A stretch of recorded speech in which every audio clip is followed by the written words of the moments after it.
Hi team, and welcome to this week's webinar. So I wanted to strip things back a little bit. I know I've done a number of videos now. I think these are stretching back to probably getting close to like our 30th video, maybe something like that.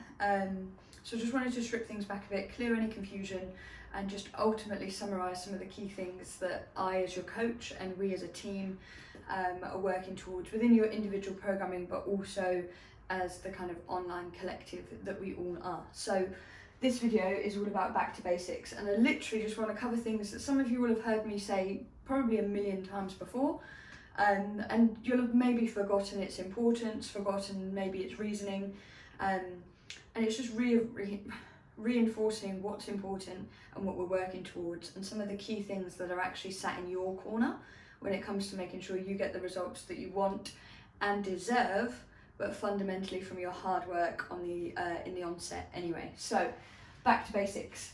I've got 4 points that I'm going to cover, a couple of minutes on each. So nice short webinar for this Friday, but hopefully a little bit, as I said, punchy, gets you thinking about the things that are in your corner and there to support you. So first one we're going to touch on is water. Water is something that I myself, this is very much a case of do as I say, not as I do. I should drink more water than I do.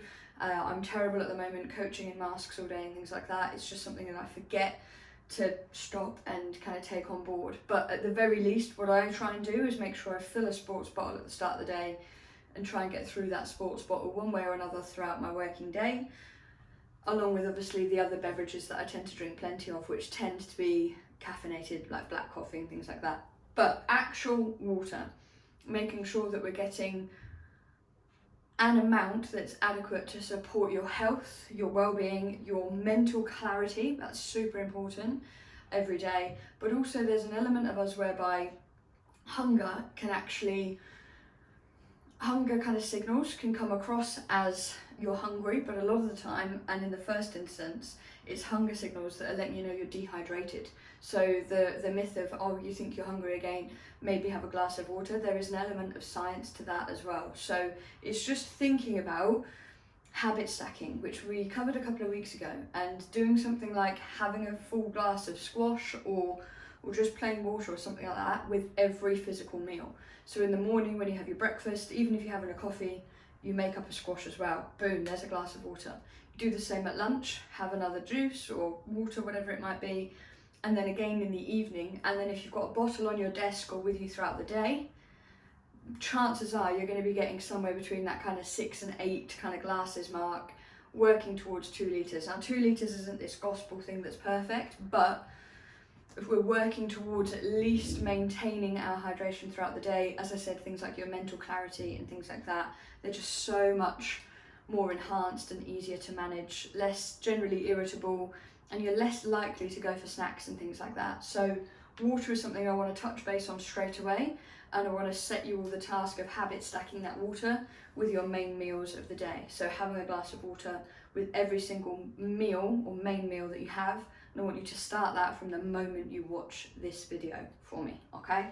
So water is your homework for the week and for the week ahead, and something to start thinking about, specifically even more so now as the temperature starts to increase. Next up, we're going to cover food.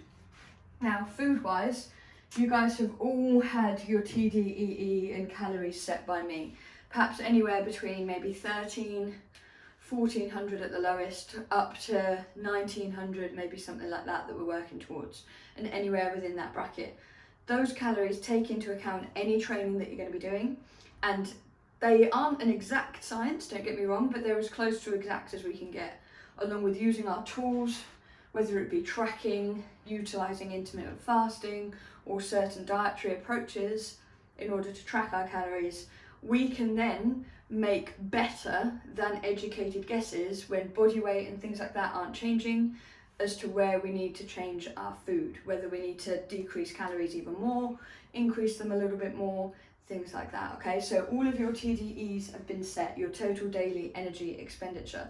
You've all got your calorie numbers either in the app or on the sheet or in both places, and this is the number that we're working in and around. Now, when we're talking about food and we're talking about calories, I've said it and I'll say it time and time and time again, if you go slightly over on a day, We're in control, we're adults. We are in control of our actions, and we are in control of what goes into our mouth, pardon the pun, and we are in control of how much of each thing that we actually consume, okay? So it's about taking ownership over those decisions so that you can take ownership over the changes to make yourself fitter, happier, healthier and stronger, okay? If you don't take ownership over the food side of things, we're never going to be able to claim ownership over the positive changes that you make further down the line, and we'll spiral through those loops, okay? So making sure that when it comes to tracking your calories, you're honest with yourself, you're tracking everything. If you go over on a day, we shorten up those other days, okay? And then it's about looking at the week as an average rather than each day as boom or bust, pass or fail, pass or fail.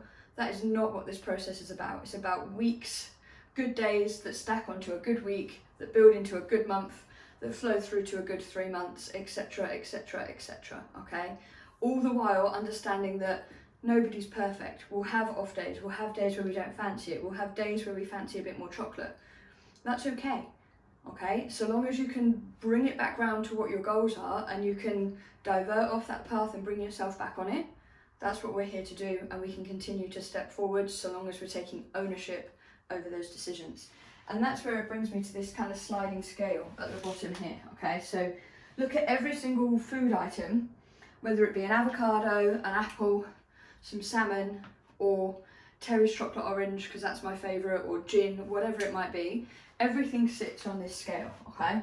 Everything sits somewhere here between nutritional value and caloric value, calorie value, okay?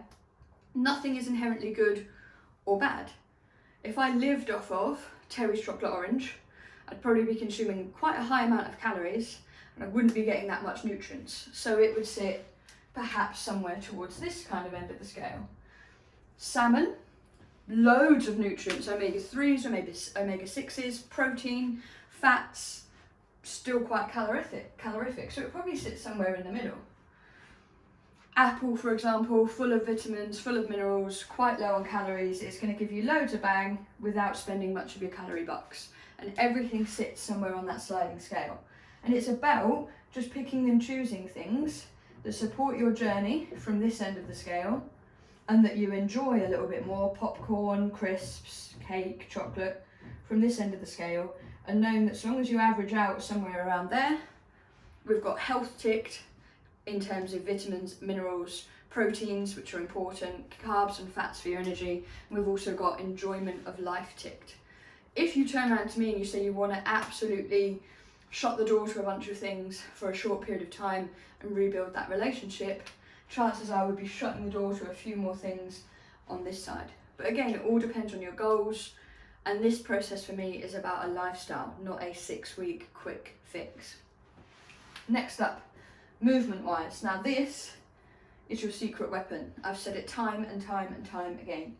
This is where you're going to burn more of your calories. This is where you're going to be more active, more mobile.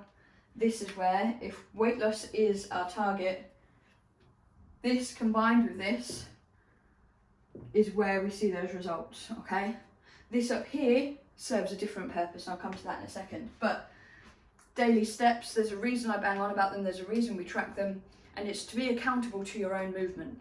You know, if we're hitting 5s, can we hit 8k a day? If we're hitting 8k a day, let's take it to 10. If we're hitting 10k a day, depending on your body weight, that's between 350 and 500 calories per day burnt. The average gym session might get you to 300, might, okay? So that's not why we exercise.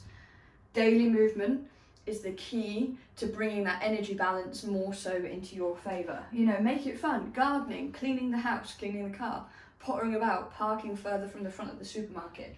These are the things that can add up and become your secret weapon.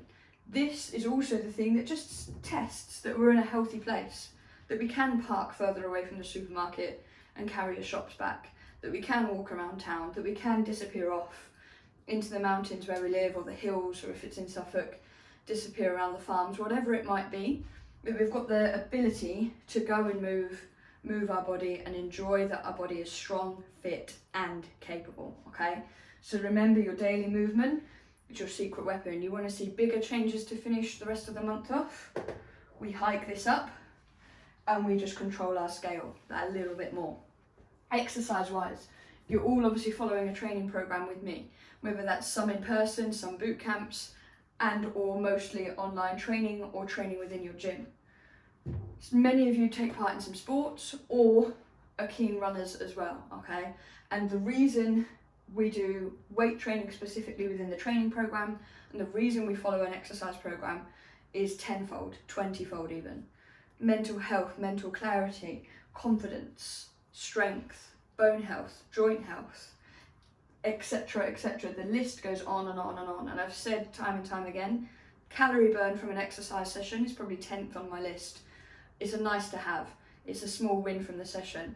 But why are we there doing a bent over row? We're doing a bent over row for our posture, for our back strength, for our core strength, core activation, core stability, confidence that we can increase that weight even more. Why are we pressing overhead?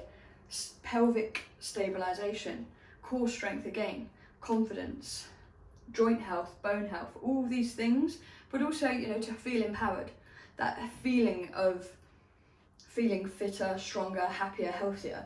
This here is what ticks that box, okay? This here is why I love my job. This here is why I do what I do. When somebody has never done a press up and they hit a full press up. When somebody's never done a ground to overhead sit up and they nail one of them. When somebody's never lifted a barbell up off the floor and they perform a brilliant hinge and lift up that deadlift. When somebody says they want to get back into a sport, rugby, football, and they go and do it because they're confident, because they can move their body well again after following a training program. When somebody starts and takes up running, walking, cycling. When somebody sets leg press targets, double body weight, triple body weight, etc, etc, etc. This, you can see my smile, this is where confidence comes in. Self-belief, accountability, the support from me, and that's what ties everything together into one big loop. Back to basics, have a watch of this, take in all those little nuggets about each of the 4 key aspects. I've not even included sleep on this, but I have reshared an old podcast today on sleep, so have a listen to that as well. There's loads of information out there. Listen to sleep, exercise, movement, food or nutrition and water. Have a look at that, self-evaluate a few things from this week, take the water homework into next week, glass of water with every meal, and have a great weekend, team. Speak to you all soon.